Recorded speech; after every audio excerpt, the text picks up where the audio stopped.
What's up, YouTube? Hi, YouTube. I'm back.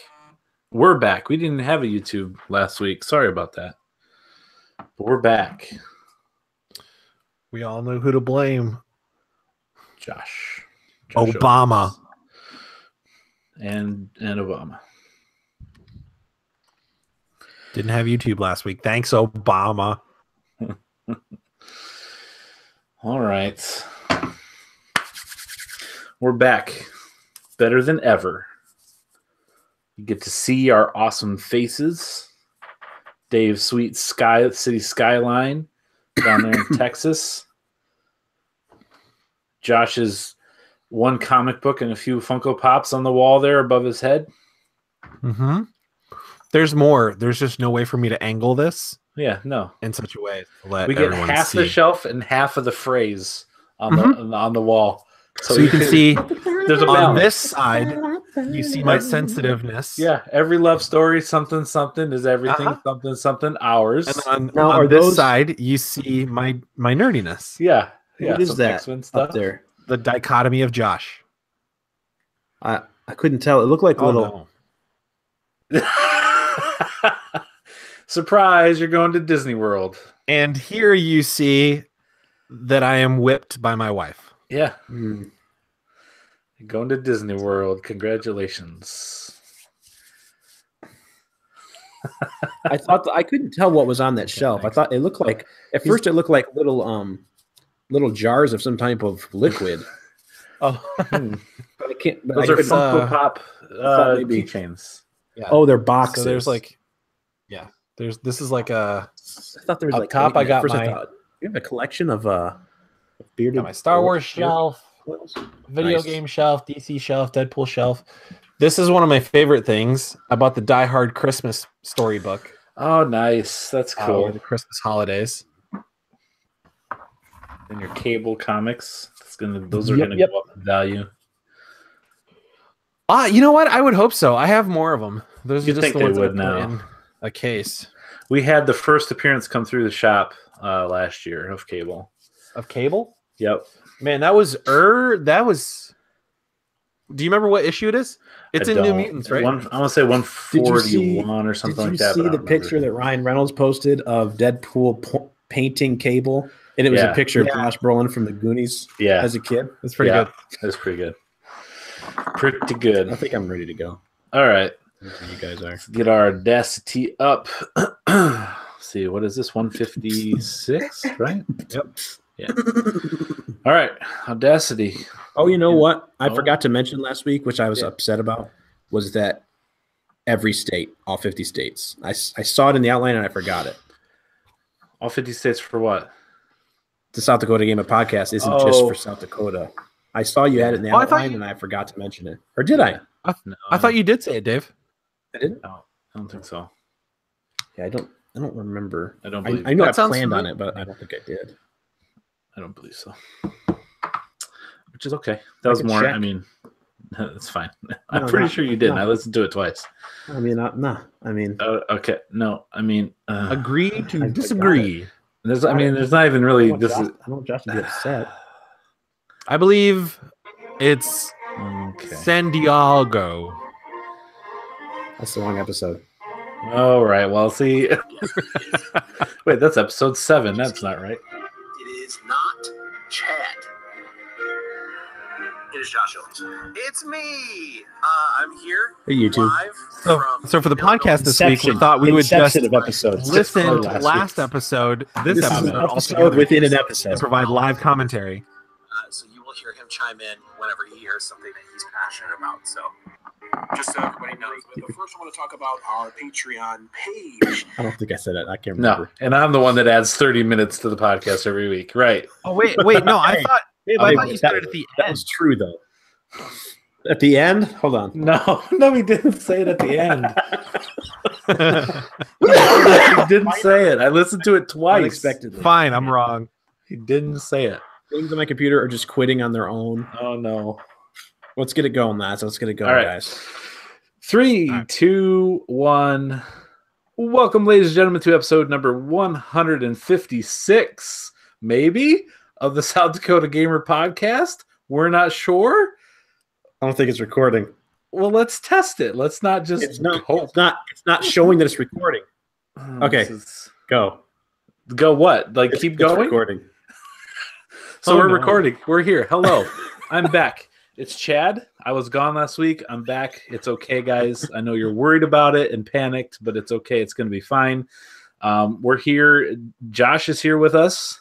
I would just like to say I am shocked and appalled at the things that were said about Chad last week on the podcast. Those are the views of one specific member of this podcast, not of the entire podcast as a whole. Why would he bring it up? It's him. Hashtag I stand with Chad is all I want to say. Okay, that was a confession and I don't know, all at once. Also with us this week, Dave Mann. Never tell me the odds. Yep, that's Dave. So yeah, last week I was not able to be here. Had some guests from out of state, and so we made some ribs in our Instapot. They were real good. Chad had a formal board meeting with people that represented other states about how mad they were that our podcast is only for South Dakota people. That's right. So and we have made an adjustment. That's Chad, correct. I don't want to steal your thunder. I mean, go for it. No, do it. That's what you do for me. Yes, so I want you to do it for me this time. Oh, you want me to steal your thunder? I'm not stealing your thunder if you're giving me your thunder. Don't take my thunder, Dave. I'm not going to if you don't want me to. Oh, well, I mean, I was going to let you steal it with... I don't want to steal it. That's the thing. thing. That's why I was going to say, don't do it. Don't steal it. I'm not a thief, Chad. I'm not going to steal it. You're not going to trick me into stealing your thunder. So South Dakota Gamer Podcast, not just for gamers in South Dakota, but gamers everywhere around the globe. Ooh, ambitious. Can listen to the South Dakota Gamer Podcast.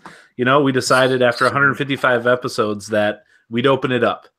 If you're not from South Dakota, you don't have to delete it on site. You can listen all the way through and enjoy it or not. You could do that too. That's completely up to you. Also, surprise, all of our Patreon supporters, they're all from South Dakota. The Steele brothers, they all live in the 30-mile radius that is South Dakota. Yeah, every single one from South Dakota. So we're hoping to get some more outside state. It's like when you come to a college, the in-state tuition is cheaper, but from out of state, it's more expensive. Mm-hmm. We're not going to do that because there's no tuition. But if there were, you could pay some money from out of state or in-state. Either way, it's the same. Yeah. Chad, how do you pay money? Are we all thoroughly confused? Well, you could go, Josh, thank you for asking so much, to patreon.com/South Dakota Gamer. And you can donate as little as $1 or as much as $100 or more. There's really no ceiling on your total, but each donation will get you things. For instance, just for an instance, $1 a month will get you entered into a giveaway that we're going to do twice a year. And hold on here, I have one thing that I'm going to give away that we're going to throw in the box. We're going to show you. I have one thing here, and I don't know where the other one went. I have a little Bastion figurine from Overwatch. That's going to go in the giveaway. And then I also have this Baron Fig notebook.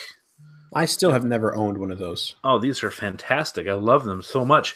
A friend of the podcast, you may have heard of him, Isaac Ali, suggested these to me, and I use them for all my writing things that I need to write down. They're just great. They are hardcover. Let me take it out of the box here. Hardcover, right? Video, YouTube. You get a little bonus. Audio listeners, you can check that out. But there's a bunch of pages in here. You can draw, you can write, whatever you need. They're great.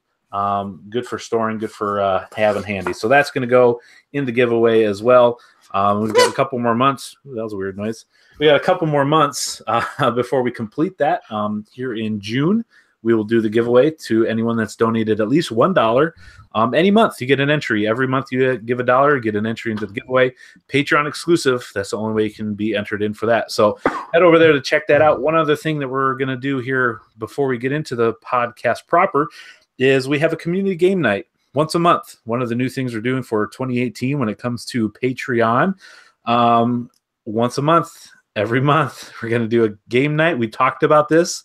The three of us guys, we got together in our text thread. We said, hey, when's a good night to do that game night, guys? And we all decided together in agreement that it would work perfectly to do it this coming Sunday night, February 18th at 8:30 p.m. So those of you that are in the tier that gets you to the opportunity to play with us for that one game night, we will get with you and we'll get suggestions from you on what games you would like to play.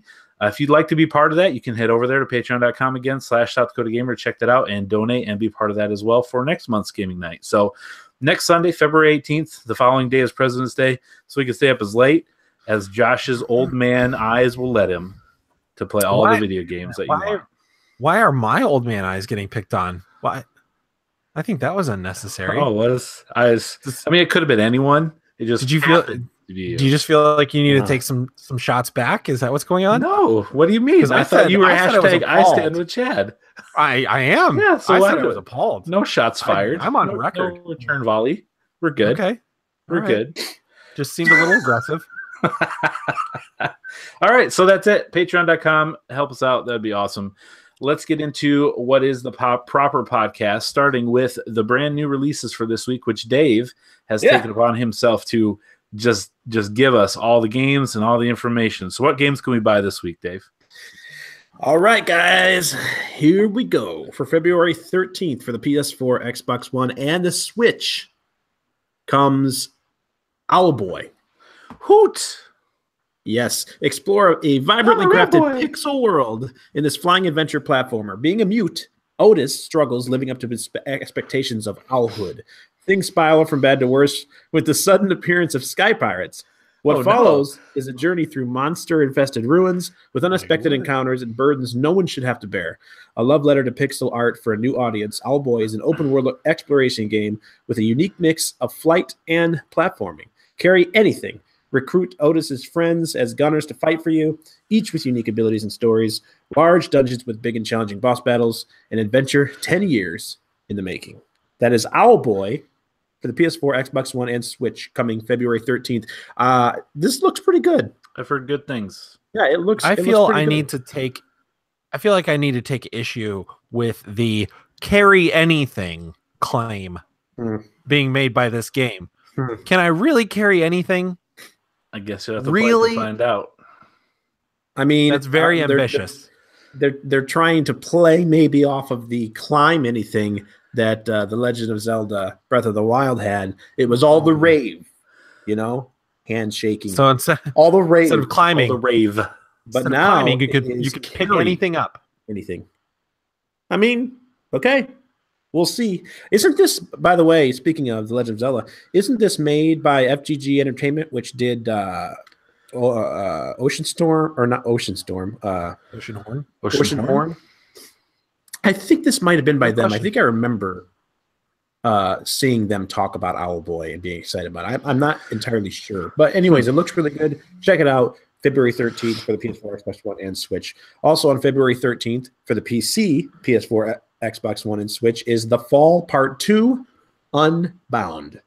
It's a side-scroller for a new generation. The Fall takes traditional run-and-gun action and adds a new dimension with interactive point-and-click style puzzles, all integrated with fun and rewarding combat. After the unhinging events of Part 1, Aerith's very existence is threatened when she is ejected from her body and projected onto a vast global network. Spoilers, the protagonist in The Fall Part 1 is a female.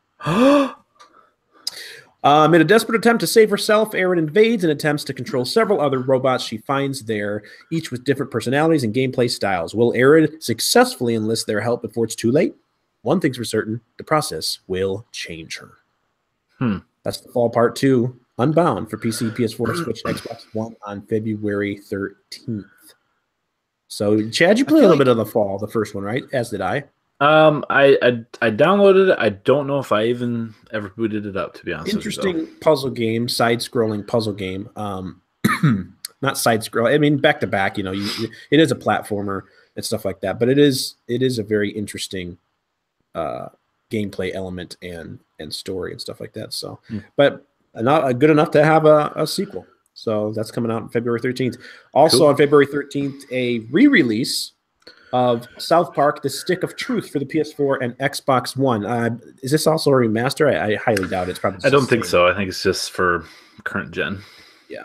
So, for those of you that don't know what the Stick of Truth is, from the perilous battlefields of the 4th grade playground, a young hero will rise, destined to be South Park's savior. From the creators of South Park, Trey Parker and Matt Stone, comes an epic quest to become cool.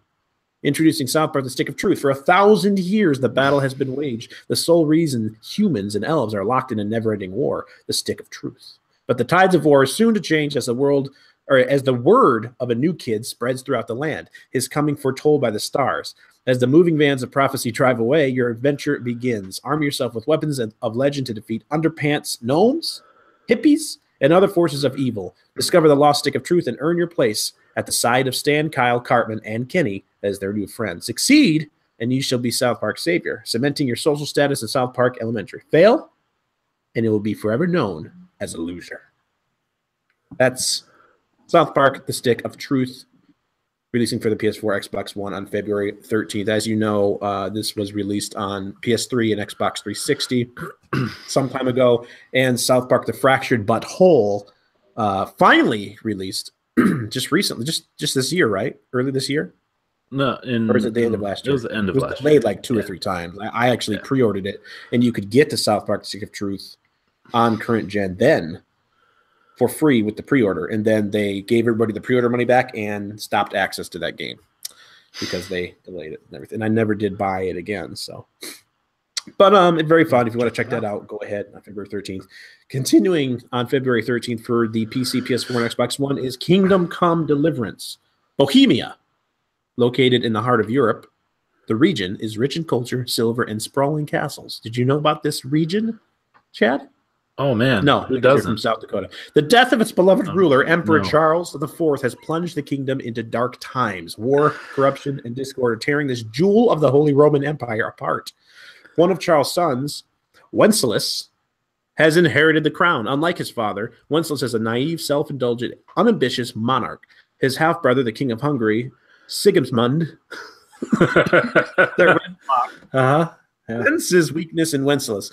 Feigning goodwill, Sigismund travels to Bohemia and kidnaps his half-brother. With no king on the throne, Sigismund is now free to plunder Bohemia and seize its riches. In the midst of this chaos, you're Henry, the son of the blacksmith. Your peaceful life is shattered when a mercenary raid ordered by King Sigismund himself burns your village to the ground.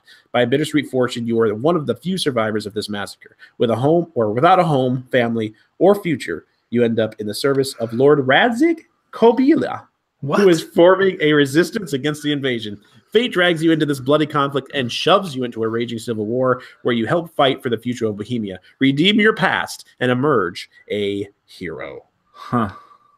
Welcome to man. Tongue Twisters, the RPG. Let me tell you, it's just going to get worse as we read these translated from Japan. Oh boy!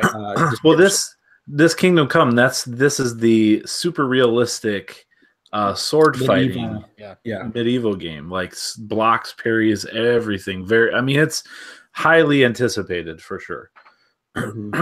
Probably, I would say the biggest game of the week here. Yeah, I've seen some people talking about it, and it looked interesting as I was taking all of the information off of the website. Also on February 13th for the PC, PS4, and Xbox One is Dynasty Warriors 9. Okay, so bear with me as I get through this. The 9th main series entry in the Dynasty Warriors franchise is a whole new take on war. For the first time in the series, fight your battles and prepare your strategy in an open world presentation or representation of China. The expansive land of China is shown on a single map with the introduction of an open world format for diverse progression through the game. The 1 vs. Thousands exhilarating action of the Warriors series and the beloved characters from the Romance of the Three Kingdoms tale are carried over, but the freedom through an open world stage provides a brand new Warriors experience. I realized for this one, I actually went to IGN and took their description because I did not like reading the description that was right on the Dynasty Warriors 9 website. But yeah, that is one of those where you just, fight thousands of people on the screen, just so many enemies in the screen, hack and slash, all that stuff. Dynasty Warriors 9. Then on February 15th for the PC, PS4, and Vita is the Secret of Mana remake. Embark on an action-packed worldwide adventure in a 3D remastered version of Secret of Mana. Take on the role of Randy, a young boy tasked with reviving the magical power of mana.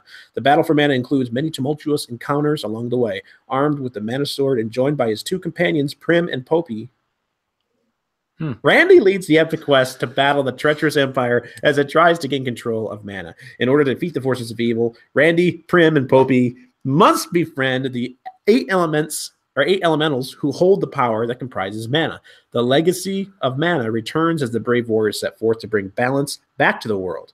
The memorable adventure of Randy, Prim, and Popey is reborn in Secret of Mana. Popey. You pick and save the world that the Secret of Mana is in. There you go. That last part wasn't, I added that last part. February 15th, PC, PS4, and Vita, Secret of Mana. Go get it. If you like that game, which I did. I never did finish it, so I'm seriously considering checking it out. This is where it got the hardest. And so I just, as you can see, took a very, very, very short description of this game, decided to just leave it at that. February 15th, a certain magical Virtualon for the PS4 and Vita releases in Japan only. Here it goes. Jump into the custom Virtualoid cockpits of this crossover game that features characters from the A Certain Magical Index anime series in the battle arenas of Virtualon. Sign me up. Yeah. Then on February 16th, for the Switch, is Bayonetta 1 and 2. Bayonetta is back and more powerful than ever. Wield wild weapons and execute deadly moves like the powerful Umbran Climax to take out angels and demons in this breathtaking action game. You can even team up with friends in 2-player online or local wireless co-op fights. Additional accessories are required and sold separately, by the way. Bayonetta is a butt-kicking, havoc-wreaking witch who wields sweet weapons like pistols, whips, hammers, flamethrowers, and poison bows. But it's not just about brawn, it's also about style. Bayonetta is deadly but sleek with moves like Witch Time that slows down time itself, and the all-new Umbran Climax, a special magic attack that summons infernal demons to devastate enemies. The Bayonetta 2 game also features an online and local wireless 2-player cooperative mode where players bet halos on their performance and work together to amplify their sass, cause destruction, and store did it on riches. purpose. I did not do it on purpose. I read it as I saw it. Amplify it. How does one? Drop that beat. That is Bayonetta 1 and 2. Mainly they're selling Bayonetta 2 and 1 comes with it, is what the deal is with the Switch on February 16th. And then last but not least, on February 16th is Baya for the PC, PS4, Switch, Xbox One. I actually watched a short video from the PlayStation conference, I think it was, and they said that was the pronunciation, even though the character is called Faye. So I don't know why the game is Faya, but the character is Faye, spelled the same way. Interesting. And they had a lot of information about their game. Become Faye and discover a world that you will never want to leave. Run, climb, and glide your way through a dark Nordic forest to explore its living, breathing world, one filled with secrets, legends, and mystical creatures. Master a diverse array of cries to befriend every animal or plant and have them help you on your journey, each having uniquely distinct attributes, abilities, and behaviors that will help you to unlock and traverse new areas of the forest. Embarking on your voyage, you'll find everything is connected and nothing is what it first seems. Secret places, hidden artifacts, old ruins, shortcuts, and power makes exploring endlessly fun. Unravel the secrets of the menacing silent ones on your journey through the forest, aiding fantastical creatures in handcrafted short stories while learning the secret of Faye's origin. Effortlessly traverse the entire forest. Gracefully glide from tree to tree. Use stealth. By the way, these were all like just separate bullet points that they had. They don't put it all in one paragraph, and I had to copy and paste every single one, add them into our outline, back up all the stuff because it keeps trying to format it into 1, 2, and 3. Takes a long time, so please enjoy. Don't criticize me. Use stealth and agility to evade danger, observe nature, and hide in the shadows. Ascend the treetops to plan your next move. While the forest is an outstanding place, the silent ones are threatening this magical world's harmony. To make it home again, you must stop them. The end.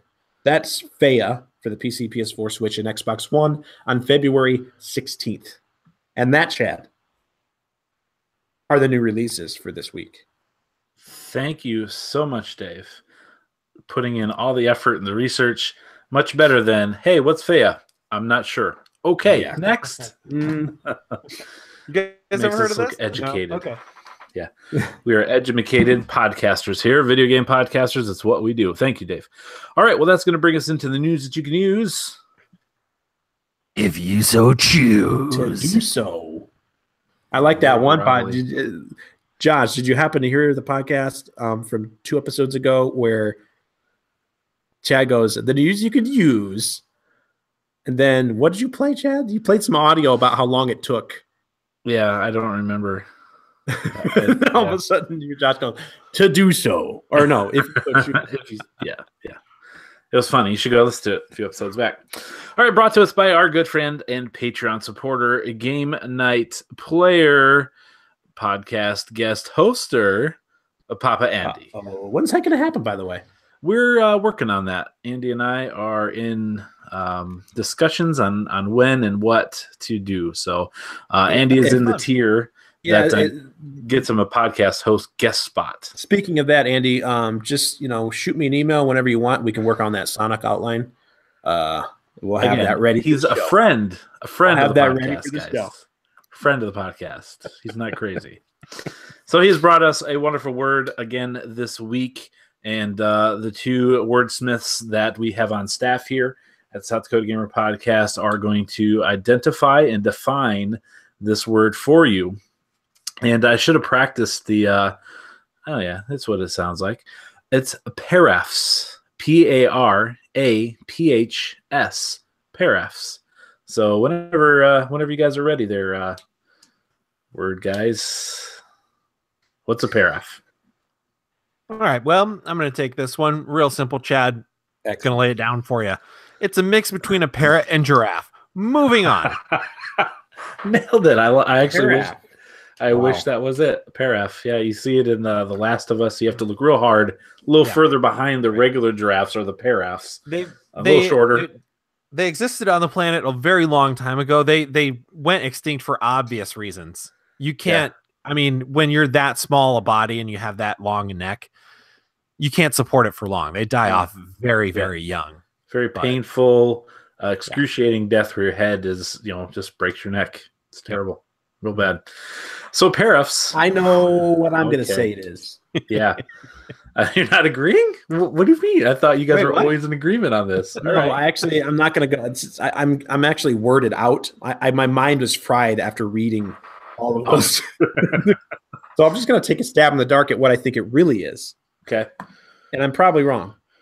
Is it the symbol on the keyboard for paragraph? Not keyboard, but the symbol for paragraph. Right. I know the little P with like the extra line there. Yeah. I'm familiar with the symbol. Good guess. Yeah, good guess, but no. It's closer to that than surprisingly the parrot giraffe crossbreed. You're kidding. I know. Weird. What a paraff actually is it's a flourish after a signature. So like when you sign your name, the little extra flourish you put there, originally as a precaution against forgery. Interesting. So the little flourish after John Hancock had himself a really good paraff. That's right. He used it a lot. Yeah. So there you go. Interesting. Thank you, Andy. One might consider my entire signature a paraff. Oh, really? All right. Well, hey. It's more paraff than anything else. If you give $1 in our Patreon, you just might win something that may have something of Josh's handwriting in it. Who knows? I heard he's working on a real good gaming poem to throw in there. It's going to be tight. A gaming poem? I could do that. Listen, ladies and gentlemen, get in while the getting's good, because that paraff, that signature is going to be worth something someday. So mark it down now. Put it in your calendar with a paraff. Yep. All right. So the news this week. Before we get started on the news, we have a correction from last week's podcast. Chad was gone. Things were said. Hey. I don't think that we definitively said. Yes, I think we made it clear that we weren't sure. Maybe clarification. Presented? I'm telling you, man, my words are gone. I ran out. I ran out of words. No. Okay. So fair. Clarification may be more accurate of a statement than correction. But it was proposed that possibly Anthem, as you guys talked about it being delayed, for sure into 2019 to make way for their Battlefield game this fall. It was hypothesized maybe that it might be an Xbox exclusive, or at least a timed exclusive, possibly. And it could, I'd see how you'd see that way. It was presented at the Microsoft conference at E3 and stuff like that too. But it is indeed coming out on all platforms at the same time. That makes me happy because I'm very interested in this game. Yeah, for sure. So, yeah, not a big deal, but just wanted to clarify. Next thing, I have a question for you guys. Just point blank: money or love? Love. I think I'm gonna have to go with love too. Smart. So, a question for that question. Yeah. Are they mutually exclusive in this scenario? Is that what we're saying? If you have one, you can't have the other. Yeah, this is for Splatfest coming up in Splatoon 2. Either choose Team Money or Team Love. Okay. Well, I'll go with love. Yeah, love is all you need. Money has never been a big motivator for me, but it really is. Yeah. Yeah. All right. All you need is love. Look at so us there you being go. Sentimental on the South Dakota Gamer podcast. It is the week of Valentine's Come for the Day. game news. Stay for the sentimentality. You know what I'm saying? Right. We're in touch with our feelings. Good, lovely fuzziness all around. Yeah. We're three guys that are in love with other people. True. Okay. It's such an awkward. There we go. All different, three different people. Yeah, three different, numerous different people. But yeah. So. Well, yeah. Okay. Well, let's get into the actual real news. Here we go. Wife, though. Yeah. Okay. All right then. So, not really a huge surprise, but there's another Call of Duty game coming this year. I know, shocking. What? Most like this is Treyarch's turn to do the Call of Duty, and this year, most likely, it sounds like it's going to be Black Ops 4. They're going to kind of take a step back. Black Ops 3 had some futuristic stuff in it, as World War II has done, and took a boots on the ground approach. Call of Duty Black Ops 4 is probably going to do something similar. Come back on the futuristic space type stuff, back to a more grounded storyline. And there's also a rumor that it might actually come to the Switch, which makes me, or it brings the question to me, to you guys, and to any Switch owner out there.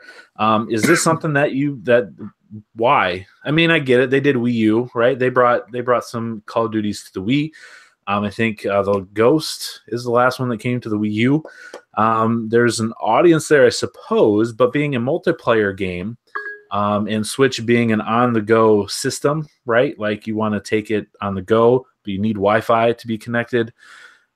Is this something that seems logical to you guys? Yeah, your two biggest red flag. I don't know if I want to call them red flags. Like I always like to preface things with some of these statements. There are people that are smarter than me working at these companies. Fair, but yeah, the online element is the hugest part of these games, which is just not going to be at all comparable or comparable to its competitors. And the way you play it, a twin stick shooter, not a twin stick shooter, but a first person shooter like that kind of, I mean, you can do Doom. I can understand doing Doom. Yeah, that's true. They did do the multiplayer. Playing a Call of Duty game with the handheld, I can understand putting it on your TV and using the Pro Controller and stuff like that. I just don't. It just seems weird. I mean, I'm sure there are some people that are used to it, but those are the two biggest things that would turn me off from getting it. I feel like Treyarch, in order to put this on the Switch, probably got some of that sweet Nintendo money. Yeah. I do have something to say about what I would like to see this game be. I mean, it's the best selling, it's the biggest Call of Duty franchise, like Modern Warfare, when it used to be Modern Warfare, it's definitely Black Ops now. Black Ops 3 is like one of their best selling Call of Duty games. It's the number one studio. So if you're going to take one to do, I suppose this would be it, but I kind of in the same camp as you're not going to get guys like us away from the Xbox or PlayStation to go play it on their Switch. Right. So, and I just don't see quality of life being great on a Switch either. For that game. Yeah. Also, not I mean, like it's like it's you're not gonna have to gonna buy. It's gonna take up the entire disc. These Hard drive. games are like 50 gigs or something. I mean, Yeah, they're Yeah, it'd be a huge. lot of memory for sure. Just Modern Warfare Remastered, like not even one of the later ones, is like at least 40, over Yeah. 40, I think. but I would like to see them take a change of pace from either being so in the future. Well, I mean, it's still future, but post-apocalyptic, like dystopian type setting. Like some people it might be overdone for things, but like I mean, Horizon Zero Dawn, The Last of Us, that kind of stuff really speaks to me as far as what I like. And I know I don't speak for everybody, but I can see them still keeping a boots on the ground type feel if it's something after the future, which is their games have Black Ops has been progressing, something so far in the future where we've, EMP'd ourselves to death or we've set ourselves not back to the Stone Age, but just back where we have to use old weapons again. Weapons that sometimes in the campaign at least don't work all the way like that. That's a factor and different types of things like that. I think that could be something that they could look into and can make it cool. That's a cool idea. I really like the campaigns on all those games. Some better than others, but they're usually all pretty good. Even Ghost, I like the campaign. Right. So I don't know. They've done time travel, right? In Black Ops? They were doing like mind experiments. I don't know if they ever actually. It's hard to remember specifics. I don't know if they ever actually did time travel. I think what they did in that one was flashbacks. Sure. I think he was. I think he was going back, and you were playing back what he was through his memories because he was hooked up to a machine. They were doing like electrotherapy type stuff, electroshock. But yeah, I think a cool time travel story would be neat for Black Ops. Yeah, that would be cool.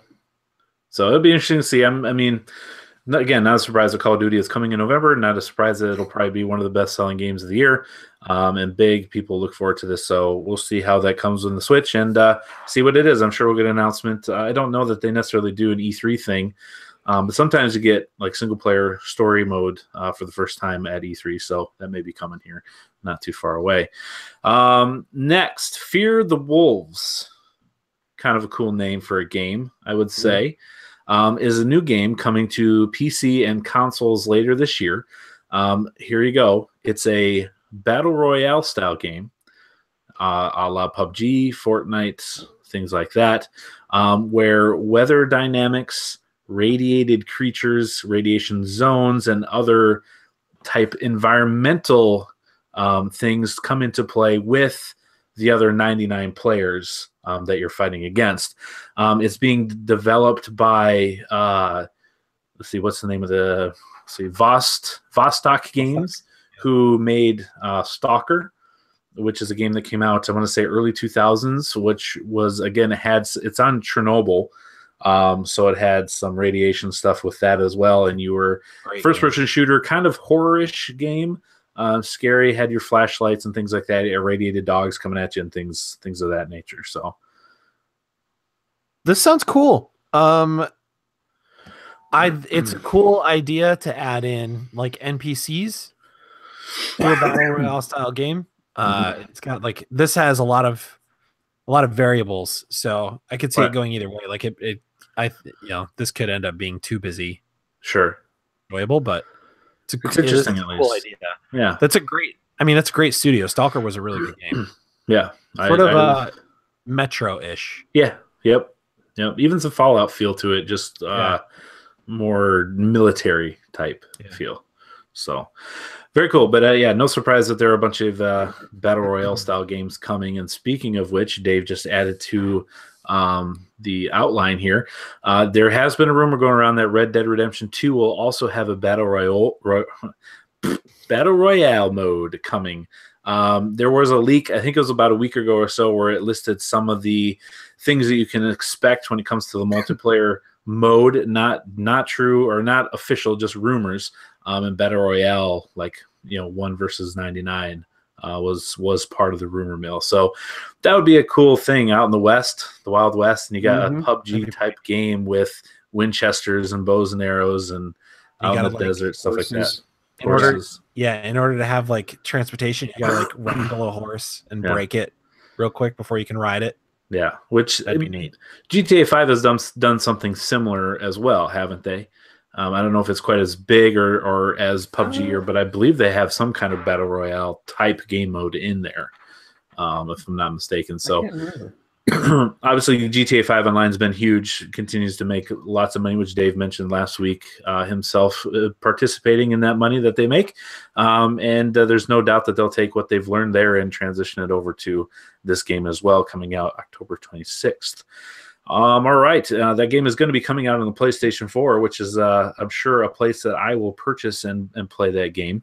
By the time that game comes out, most likely, System Software Update 5.50 will be live for everybody. Right now, it is in a beta program, and we got a list of some things that are going to be included in this update. I just took a few of them. There are more here, but I took a few that I thought were interesting. First time is playtime management. Now, we've talked about this before. In the Xbox, you can go and look and see how long you've played any game that you've played, whether it's a Microsoft game or not, third-party game. It gives you your hours that you've played in that game. This is not that. I was hoping that was what this was. This is not that, but this is a step in that direction. This is more of a parental guide thing where you can manage the playtime of your kids. You can set X amount of time for X amount of game. You can extend it. And it'll tell them their time is running out so they can save, and when the time is up, it'll just turn the game off. You won't be able to access it, but it does give you the play time that they've been playing. So even though this doesn't give you playtime for all your games, this is a step in the right direction to hopefully maybe obviously someday they can track that. I mean, obviously you're able to limit it to certain profiles. So it's available there. So playtime management is coming. Library UI updates, so you can hide demos and alphas and all these things that you can't delete. The little tile, you can get rid of that, as well as some other things with just the way the user interface is. PS Plus tab. So they're going to break down your PS Plus games into a separate tab in your library. So when you go right now, you can see all your purchased games and everything is listed there. There'll be a specific tab for only the PS Plus games, so you can see all the games that you got for free. It'll also show, and I think this gives them an easier way to lock you out if your subscription runs out. You won't be able to access that tab anymore, but that's kind of a cool way to do things. Custom wallpapers via USB drive, so you can put your own picture of your own girlfriend up there if you want to, or the one you wish you had, whatever. Is the only difference here that you can do it from USB? Because I have a custom wallpaper on my PS4 right now. Right. I think you could do that through your phone or you're on the web. You can put a wallpaper and that'll transfer over there. Right. I had to go to the browser on my PS4, download it through email, and then put it on. Yeah. This enables, I believe, a USB. You can just put any picture on there from USB. Much more convenient. And then probably the biggest thing is super sampling mode on the PS4 Pro. So super sampling is if you, for instance, you have a PS4 Pro, which obviously outputs in 4K, but you don't have a 4K TV. This will enhance the way the game is shown on your TV. And even if it's not 4K, it will up the resolution. It'll up the way it looks. It'll up the way it performs. Just with whatever TV you have. So basically it gives the PS4 Pro a better way of running the games in the most optimal form. So break out that CRT. Yeah, get some 4K on the CRT.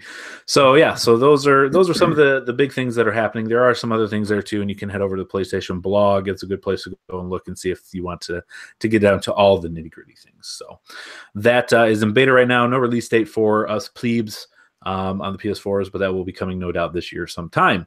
Another thing coming this year, and we know when, in June, is E3. E3 is a big thing. E3. I knew it was coming. Coming in June. And last year was the first year the public was able to go, and tickets go on sale this week for the public to go to E3. Guys, we have to make this like one of our Patreon goals that we're able to buy tickets. And buying the tickets, I don't think it'd be the hard thing. The expensive thing would be getting there. Yeah. and staying there. Time off work. Yeah. So that's one of the goals, to go one time to E3. We'll just bring our business cards. We'll wear our South Dakota Gamer shirts and see if we get into meetings. Who knows? You never know. You never know. If you don't try, it doesn't happen. So you might as well try. But yeah, someday we'll do that. But E3 public tickets go on sale this week, so go ahead and buy those. If you're going, let us know. We'd like to interview you. Okay, next, DayZ is a game that has been in early access on the PC for quite some time. E3 last year, they announced that it was going to be coming to the Xbox One preview program as well, and it looks like it is for sure coming this year. That's as narrowed down as a time frame we have, but it is coming to the Xbox One preview program sometime this year, which the reason I put this on here is it's one of those like PUBG. It's a PC game, right? Like that's what it's made for. DayZ is, again, also it's got some of that survival stuff in it. It's a PC game specifically, and I think it's very cool that it's coming to the Xbox One. So look forward to that. I've watched some videos on that. It's a cool looking game. Looks like a lot of fun. Back in the day, I played the predecessor to this game called World War Z, which is not live anymore. Mm-hmm. I think it was The War Z or something like that. World War Z was the movie with Brad Pitt. Yeah, right. So I think it was just something around that or something like that. But yeah, so it's like PvE, right? It's got zombies. It's like PvP, PvE, and PvE, right? All at the same time, right? But yeah, very survival, like single death, like elimination, and then you have to like restart your session with nothing. Mm-hmm. You get just dropped on a random spot in the map, and you have to just kind of go. It would start you out with just a flashlight only, and then you'd have to like sneak into houses and like scavenge weapons, get food. You had to manage your health and thirst and hunger, stuff like that. It was really good. It was really hard, but it was really fun. Cool. So this looks like a much better, cleaned up version of that. Right. Cool. All right. We'll look forward to that on the preview program on the Xbox One. One other game on the preview program still on the Xbox One is PUBG, which I need to get my fix. Haven't played in a while. And you guys brought up the vehicle changes last week. You weren't exactly sure where they're at because you hadn't played the game at that point, but they had increased the damage done towards the vehicles. And a friend of the show, Tyler May, we had played, and man, you could blow up vehicles real easy. They also decreased the damage the vehicles would do to people to the point where we were playing with Tyler, and we ran a dude over. Like, you just straight up ran a dude over, and it did not down him with the vehicle. He didn't kill him, didn't make all it, so he was still able to shoot at us.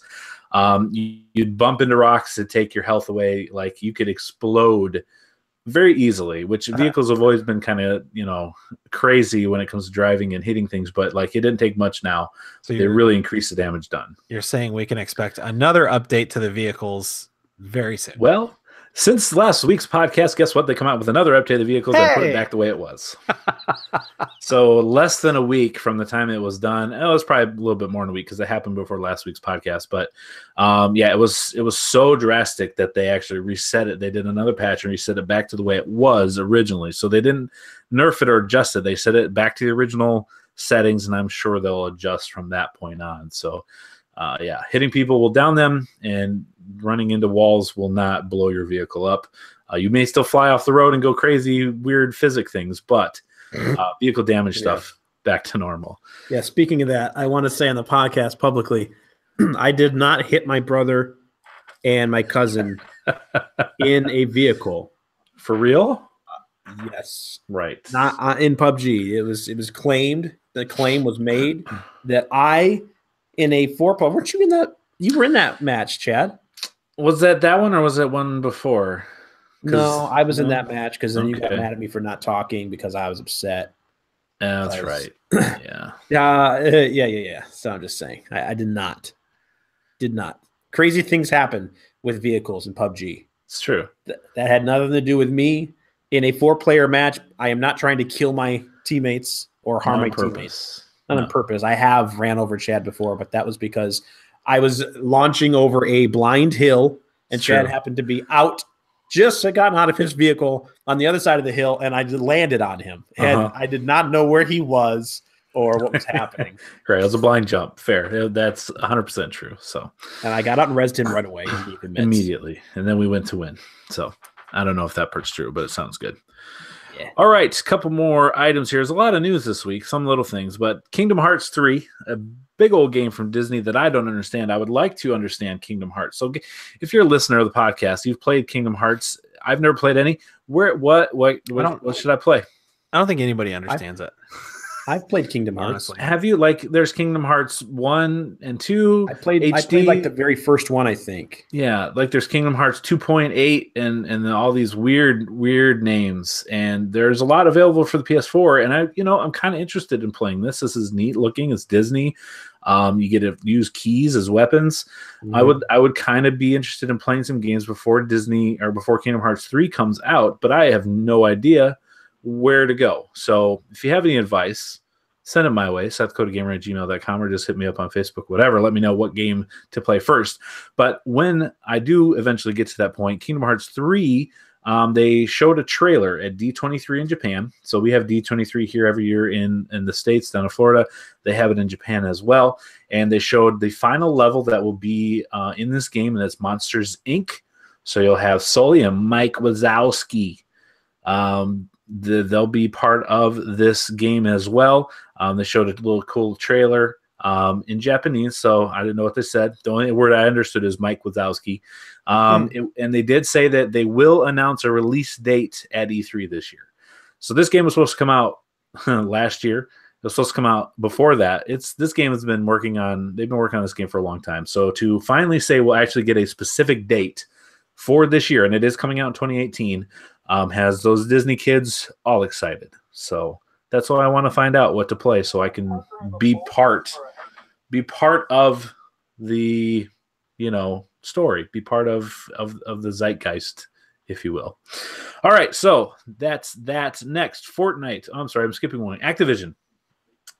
You like loot boxes. This is Josh's favorite thing. He loves them. He wants you to spend all your money on them so they stay in games forever. I need every game from here on out to have loot boxes that not only give you cosmetic items, but fundamentally change the gameplay. Can you give me that, Chad? That's what Josh loves. And the way it looks, it's going to continue to happen because Activision had their quarterly earnings call, and they had announced that they made $4 billion with a B dollars on loot crates in 2017. $4 billion. Now, $2 billion of it, to be fair, half of it came from the King developers, which they purchased, I believe, last year, maybe the year before as well. And King, they are the makers of Candy Crush on the phone, which $2 billion of it came from them, King. But the other $2 billion came from Call of Duty, Destiny, all the other Activision games that are out there, Blizzard, Activision, Overwatch, things like that. So people spend a lot of money. It's hard to say no to $4 billion. That's what like, this is why I don't like loot boxes. What? I just told everyone you loved them. I'll get mad about loot boxes. But I feel like I can't get too mad about loot boxes because people spend money on this stuff. And why wouldn't you, as a developer, if people are like, take my money, why would you as a developer or as a company just at large be like, nah, don't want your money? $4 billion is a lot of money to say no to. Hey, world, stop buying loot boxes. Stop it. You buy it, they will continue to make them. So that's a lot of money. Next, Fortnite. That the free-to-play mode, I don't know, what do they call that one? Do they call it Battle Royale? Yeah. Battle Royale. Okay. That mode, they hit, and this is on the PC on Steam, they hit 3.4 million concurrent players in this game. It's huge. And immediately the servers just died. Like, they couldn't handle it. The servers crashed immediately. And it actually affected the console servers as well. So the servers were down for quite some time after that, trying to boost those and bolster those. But they did come back online shortly thereafter. But just to say that 3 million, and we talked about this bit with PUBG back a while ago where they were getting that big, huge number, biggest number on Steam ever. Now we have another game, same style, hitting similar numbers not long afterwards. It's a big deal. This is why we're going to see a lot of Battle Royale games, because people are into them. People are into them. This reminds me of when, not exactly the same, but when Rocket League launched and it blew up so fast. Yeah. And then there's like they had the same problem. Their Couldn't service keep couldn't up. take it at first. Right. What seems weird to me about this, like it seems fairly obvious that sort of the same thing is happening here, in that Fortnite probably didn't imagine that this mode was going to blow up as quickly as it did. Right. They saw potential in it, I'm sure. But what's weird to me here is that their main game servers and their battle royale servers are not separated. That is a little strange. You would think maybe they will be now. I mean, it seems Right. like it would make sense. But that seems to indicate like that seems to be more indication that they were like, oh crap, like people actually really like this. We need to work on infrastructure. But Right. Yeah. so I apparently like I think I read somewhere too that they're making more money on the free battle royale part of their game than they are in the main game. Right. So yeah, more people are playing the free mode than the other, and more people are spending more money in the free mode than the actual they're getting from the regular game. So very interesting. Very interesting. Fun game. I enjoy it. I would like to play it more. it's fun. Yeah. So, all right. Next, Mario Kart Tour. You guys mentioned this last week. It was announced as a game coming out for your mobile phone. There's some confusion on when it was out. They have not released a release date. They have not said when. They just said it is coming out this year. And they did announce, and Josh mentioned this last week too, that it will be free to start. So similar to Mario Run, you'll be able to play a portion of the game for free at the beginning. And then if you like it and want to continue, you can pay a one-time fee and it'll get you everything. So there's no microtransactions where you continue to buy little chunks here and there. You give one amount, which probably be about $10 because that's what Mario Run was, and you'll get everything in the game. So that is set to come out this year. Yeah, I love that because consumer friendly. Yeah, I played a little bit of Mario Run and it just wasn't for me, so I didn't end up buying it. But I love being able to just sample like the first level or first section of a game, and then be like, yeah, okay, right, yep. So there you go. Another thing that we thought was coming this year, there's a rumor going around that we were going to get a Metal Gear bundle.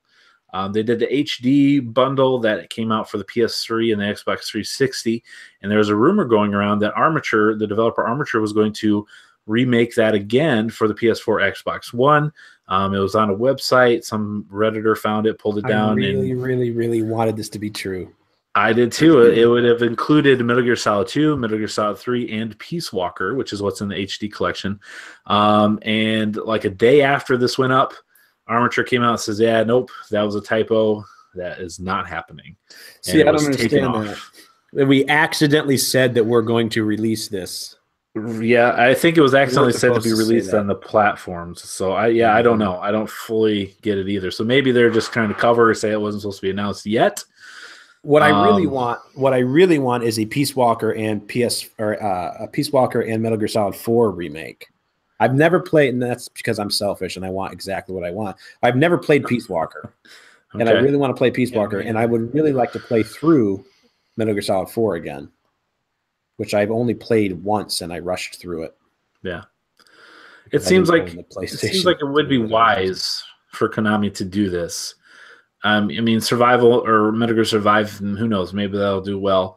But it seems like if Konami wants to continue to capitalize off the Metal Gear name without a Kojima attached to it, why not re-release some of the old games, up-res them, even do the Shadow Colossus type approach to it and remake it for a current gen? I bet they'd sell a bunch. So we'll see. It may still happen. You never know. Speaking of something else with a 4 to it, as Dave talks about Metal Gear Solid 4, Metroid 4, which was announced as far as a screen title screen goes at E3, is supposedly now being developed by Bandai Namco Singapore. So LinkedIn, that's the website where it's the professional quote-unquote website for all the job hunting people. There's a guy on there that said that he is working on a first-person action shooter for Nintendo, along with some other, I think Ridge Racer 8 was also mentioned in there as well.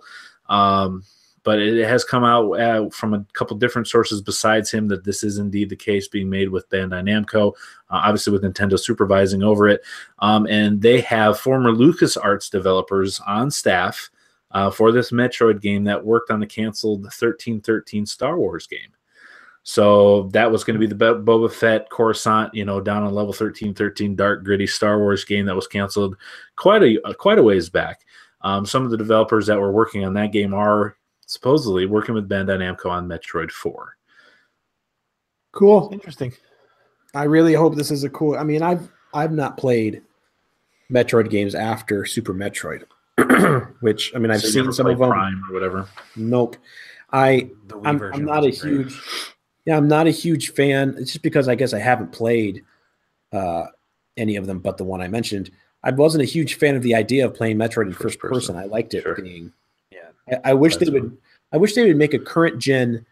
I mean, because you've got basically a gamer named or a games media named genre Metroidvania, and the reason, and all those games that fall into those categories are like the platforming side-scrolling type games that are still a big hit. You've got Josh talked about it last week. What's the game that we both played, Josh? The Metroid like Axiom Verge. Yeah, Axiom Verge. Very good game. But I'd like to see a updated. I mean, it could still be retro looking, but just a new Metroid game like that. Now, I'm not saying I'm not going to like a first-person Metroid game because there's been so many first-person games now that I really, really enjoy. So I'm sure I would like it, and I could see it being kind of more of a horror element style to it, stuff like that too. So I'm still going to get it. I'm really looking forward to it.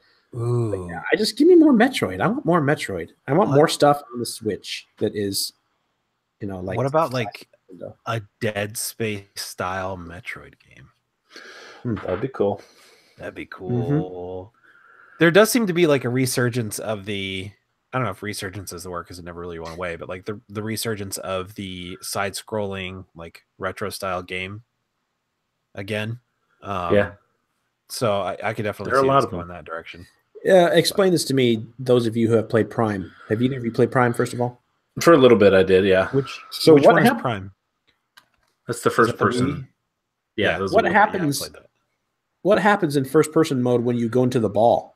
Do you go into third person mode then, and you see the ball rolling, or what? I didn't play that enough to know. That would seem to be extremely disorienting. The screen just goes over and over, like you're doing cartwheels. From what I remember, it does go. It zooms out.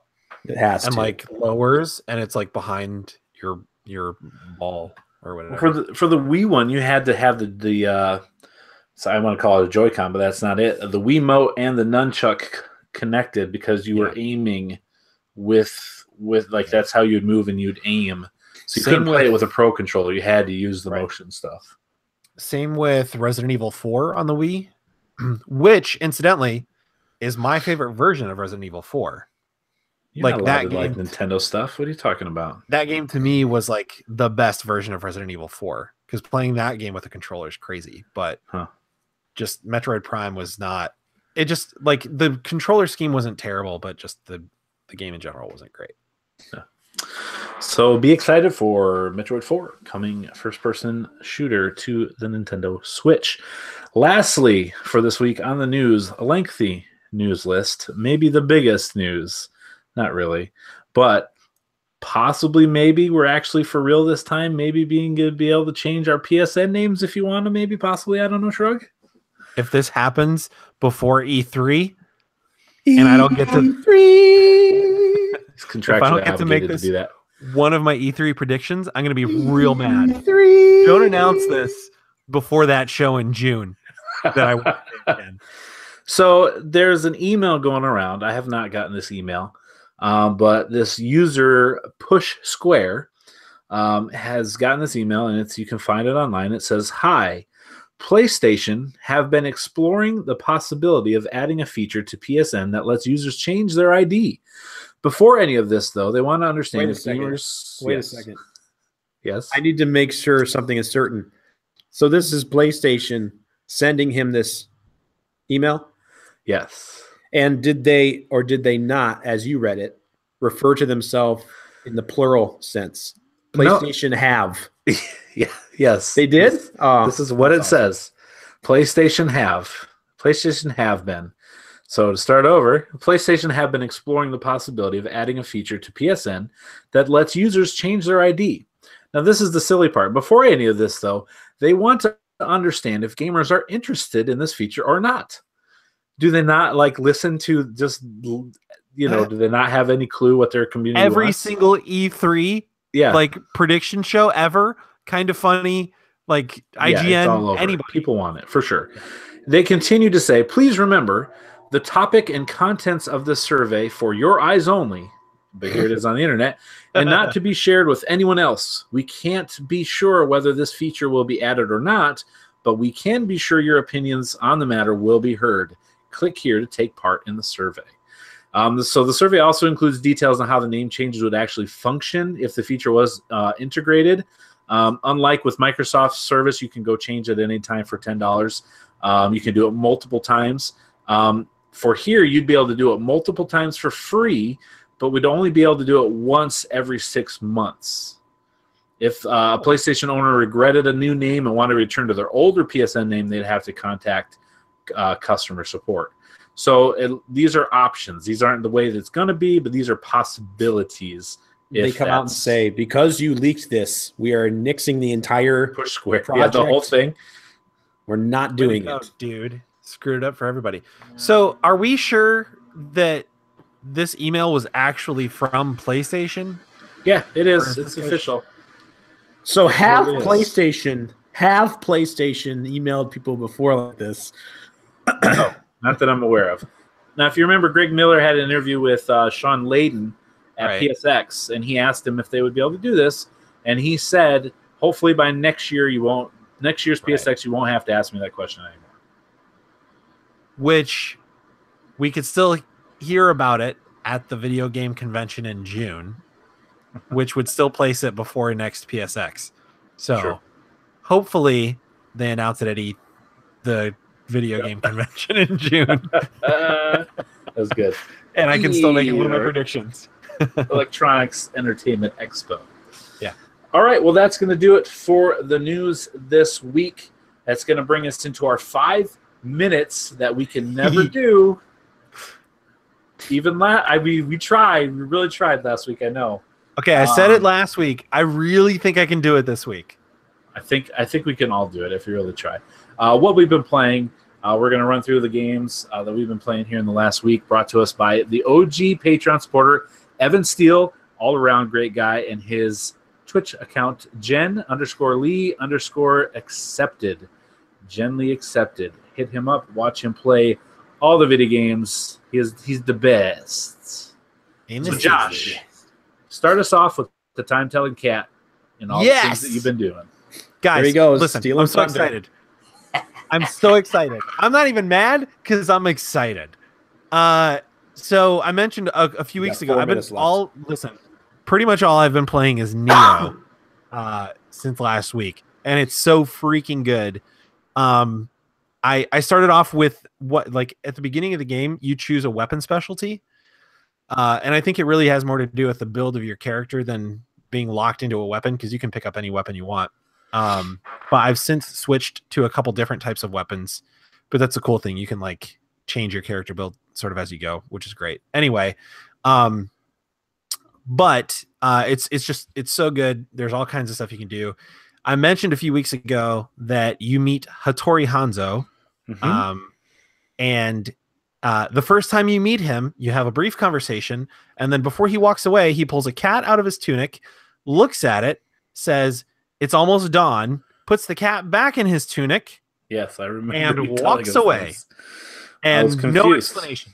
Your character doesn't even acknowledge the fact that he just used a cat as a clock, and everyone just accepts this as normal. So moving on, I happen to just be you unlock character profiles and things as you're playing the game. So I was just scrolling through the menu, looking at things, and I found character profiles, and I found the one for Hattori Hanzo. And so I was reading it because I also watched Kill Bill Volume 1 and 2 recently. Great films. In those films, Hattori Hanzo is the most skilled sword maker in the world. So I was reading Hattori Hanzo's profile to see if there was anything about him making swords in the game. Did not find that, but I did find how his cat clock works. Sort of. Hey. So this is how his cat clock works.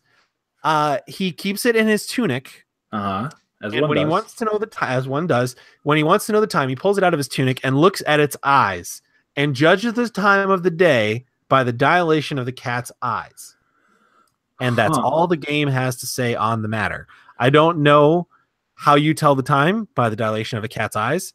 And I don't know by how much light is going in, right? I suppose, but you're not always outside. Here's the thing. And cats' eyes dilate differently depending on whether they're happy or alert or whatever. Project, his homework, Josh. Carlisle, the unannounced, unnamed podcast co-host weekly. I need you to go out at noon. Okay. And like 8, let's say 7 a.m. I'm going to do a study. And like 5 p.m. Okay. And we need notes, copious notes on the dilation of Carlisle's eyes and see if there's some correlation between this. And we need to figure this out. We need to see, like, this is something you send to Mythbusters. You know what I mean? But I'll try that.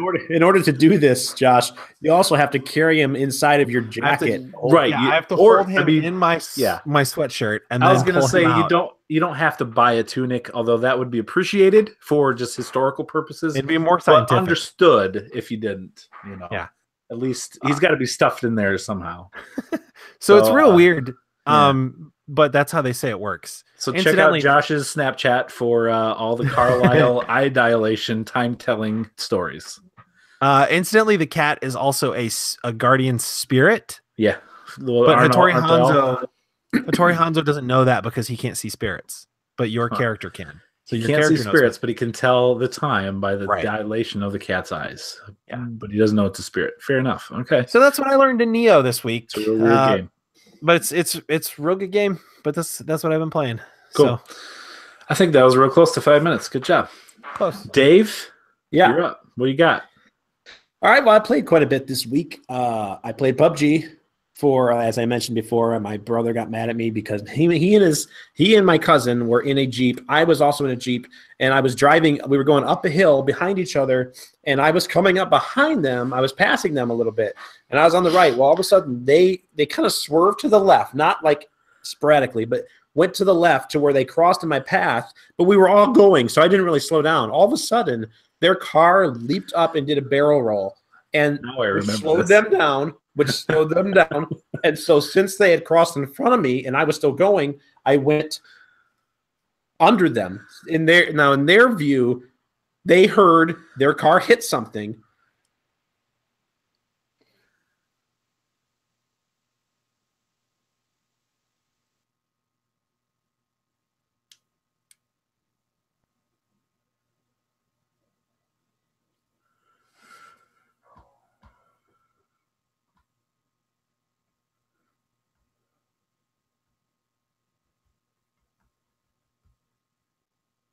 Oh, and he's gone. We'll never know.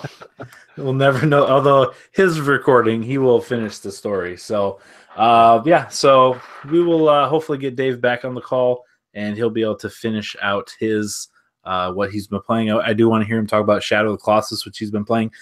So he's having some internet troubles, and we'll hopefully get him back. But in the meantime, I will go through mine. I did play some PUBG as well.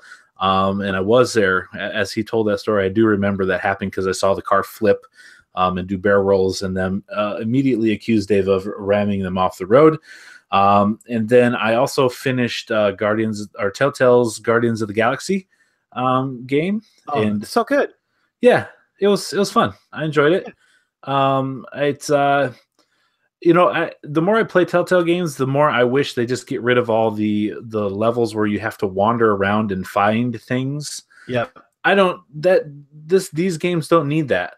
Like, no, I'm not here for that part of the gameplay. Just give me the story and the interactions. Don't make me go find something. That just takes me out of it. Yeah. Every time.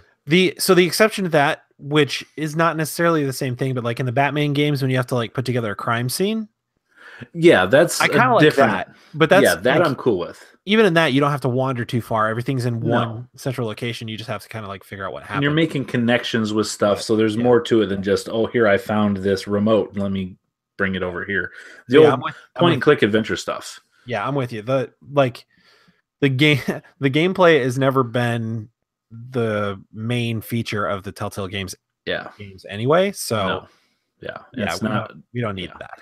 Don't need that. So I finished that story. It was a cool take on it. A different telling of that story. You got to see Nowhere come back to life for a split second, which is kind of cool to see that happen. I was happy that I didn't expect them to go there at all, and then they did, and I was happy that they did. So for those of you not up on the Marvel stuff, Nowhere is a space station in Guardians of the Galaxy movie, comics, and it's an ancient celestial head. So celestials are beings that have lived for a very, very long time, and this one is just the head, like beheaded celestial, and they mine it for things. Yeah, the reason it's a space station. They mine like brain fluid or something. Right. So they're inside it and they live. There's like, that's where Cosmo the dog is, or, the telepathic dog. I mean, it's a big thing in the comics and even in the movies too. So yeah, they have it come back to life, which is pretty cool. Thanos is in it. They definitely set it up for another season, undoubtedly coming at some point in the future. So spoiler alert for anybody else that hasn't played it yet. It's been out for a while, but yeah, I kept expecting Thanos to come back to life. That's what I thought was going to happen the whole time. I thought that was going to be, I thought that was going to be the biggest plot, right? And didn't happen. Nope. Like, you kill him in the first episode, I think, and then he's just gone for the rest of the time. The whole time. So. All right. Sorry to ruin that for you, but he did say spoilers. And then lastly, with my final 3 minutes, I'm going to talk about Hellblade: Senua's Sacrifice. So excited. So, Josh, you had this in your top 5 last year, didn't you? Wasn't this your personal top 5? Yes, I think it was 3 or 4. Okay, maybe. Yeah. Man, what a game! Holy cow! It's a story game for sure. It's all about the storytelling. There is some combat, simple combat in it. There are puzzles to solve, environmental things, stuff like that. And I think if you want to hear a lot about it, go back to our Game of the Year podcast. Josh talks about it quite a bit more. And I hadn't played it at that point, but it's a mental health game. You hear voices in your head all the time, and they're telling you things, and they give you hints, oddly enough, at some points. And sometimes they tell you to go, they lie to you or give you, wrong information, but you constantly have your own voice as the character Senua in your mind, as well as someone you're looking for. And this takes place in the Norse world, where Norse mythology is a big deal. They talk about Odin all the time, and you'll hear some of the gods' voices in your heads too. And it's trippy, and you definitely have to play it with headphones. The visuals are amazing. Like the graphics in the game, the capture, facial recognition capture of Senua is fantastic. Looks great. And then the sound design is awesome. Like the voices, how they're in your head in each of your ears, and all the sounds of the environments, the thunder, the rain, the crackling trees, the water you're splashing through. The sound design is amazing, and that's a big part of the game itself. So I'm not quite finished with it, but I'm a good portion through it, and yeah, it's not super long. I don't know, I'm probably a good 5 hours in, maybe somewhere between 5 and 6 right now. And I got stuck at a couple puzzles that I got a little frustrated at, but man, it's a good game. It's so much fun. And it's just a great story. So if you like story games and you like good visuals and good sound design, I highly, highly, highly recommend this game. It probably would have been higher on my list, obviously not playing it wasn't anywhere on my list. It probably would have been in a discussion for me if I had played it. So yeah, it's and it's like a $40 game. It's not even $60. So right. It's worth your game for sure. Price. But yeah, man, it's not an extremely difficult game. It's not particularly challenging. It is all about like the lore and the story and all that, but it's just so well done. And like you get so invested in the characters, and then like one of the coolest things about the voices in your head is that they'll warn you when something's about to happen in combat. Yep. Like if somebody's behind you, and about to hit it's helpful. It's really cool. It's really, really well done. And it's like you never know if things are actually happening or if it's just in her head. Yeah. Because like there will be these reality checks like throughout the game. And so like something crazy will be happening and then you get through it and then it actually didn't happen. It was just like you wake up. Imagined. Yeah. It's crazy. It's really good. It's very good. There's one part I got to a beach and I'm running. There's a guy in a tree that I think we talked about before the podcast we were supposed to get to, and the music starts, and it's just got like this. I don't really know how to describe it, but it's very like if you would think like of what a clan music would be, tribal almost. And there's a guy that's he's not saying words, but he's just like chanting, like a chant, and the beats and the music. I'm just like, oh wow, I feel like I'm on a Viking ship right now, about to go to war. And it was like I noticed it. When you notice music, like sometimes there's music in games that you don't notice, and they want that to be just there. Right. But when there's some music that it hits you, and it's just like, wow, this sets the mood. This really makes me like. I was like, wow, this sounds like I said. The sound design all around this game is like better than I've heard in almost any game before. Same. It's a big part of how they're trying to tell the story is the sound design, and the music is no different. I don't usually point out the sound design in a game. That's usually one of the furthest things from my mind when I'm playing a game. Absolutely. It's noticeable here. Yeah, it's front and center. In a good way. And that's not to say the rest of the game isn't stunning. Like I took so many screenshots playing that game. It's beautiful and the environments are intense and like it's definitely got it's got a feel to it. Yeah. But for sure. Man, I have a hard time finding anything that I didn't like about that game. The one thing we were saying was like some of the environmental puzzles can be annoying. Yeah. But they have some symbols they want you to track down. To open a door, you have to find the symbol in the environment. And those seems to be done a little too much. You gotta see it from a certain angle. Yeah. And they use it a lot, but that's a minor complaint. So but it's almost a perfect game. It's very good. It's very good for what it is, for sure. So, all right. Well, I've extended my 5 minutes for sure by a couple. Dave, we lost Dave, as I mentioned. Hopefully in his recording, we'll still get his final gaming, what he did, and we'll adjust the podcast for that. But he's not able to make it back to finish out. His internet has taken the poop on him out there in Texas, where they don't believe in internet because it's progressive and they're not okay with it. So... Not from South Dakota. Apparently, this is a video game podcast for all 49 states. Yeah, they're like, no, you've been on there too long, sir. So we will not be able to do Game Scoop's 20 questions for yet another week in a row, and I apologize for that. I have a good one. It's my turn. I have a really good one. We're 2 for 2 this year, so is it Sonic Pinball? Well, we're now 2 for 3. So, man, why would I pick a Sonic game? How dare you? We are now 2 for 12. Did you ever play Sonic Pinball though? It was pretty good. No, I've heard good things about that, but no, I've never done that. I've played a couple Sonic. What are you doing? How did you just do this? I said the word way too many times on this podcast, more than it's allowed by law in South Dakota. I've said it before. I don't really have a dog in this fight. I think it's funny just want to see the world burn. I just think it's funny to stoke the flames between you and Dave. Fair enough. All right, so that's going to do it for this week's episode. I promise next week Dave will have better internet. I don't know how I can promise that, but I just did. So I'm running for president next year. Chad's going to go build internet in Texas. That's right. I invented the internet, don't you know? No Sonic games will ever be played on my internet. So yeah, we're done with the podcast this week. Remember, we are part of the SueEmpire.com podcast family. You could head over there. We're happy to be part of that group. Please look forward to our game community night. If you'd like to be part of that, you just have to go over to patreon.com and get in on that tier. We look forward to playing those games. If you are in that tier, at the very beginning, just to reiterate though, it is the 18th, which will be this coming Sunday. You can get in on that, and if you're in that, let us know what games you'd like to play, and we'll play those games if we have them. Josh is committed to even possibly purchasing a game if he doesn't already have that. So if it's on the PS4, right, I'm open to buying a He's game. not Isaac Ali for crying out loud. He's not going to go buy an Xbox for you. I'm not made of money, guys. And Joe Gowdy has not bought him an Xbox yet. Right. So come on, Joey, let's go. Still waiting on that. He's waiting on that. Let's get to it. In the meantime, well, I got to stick with PS4.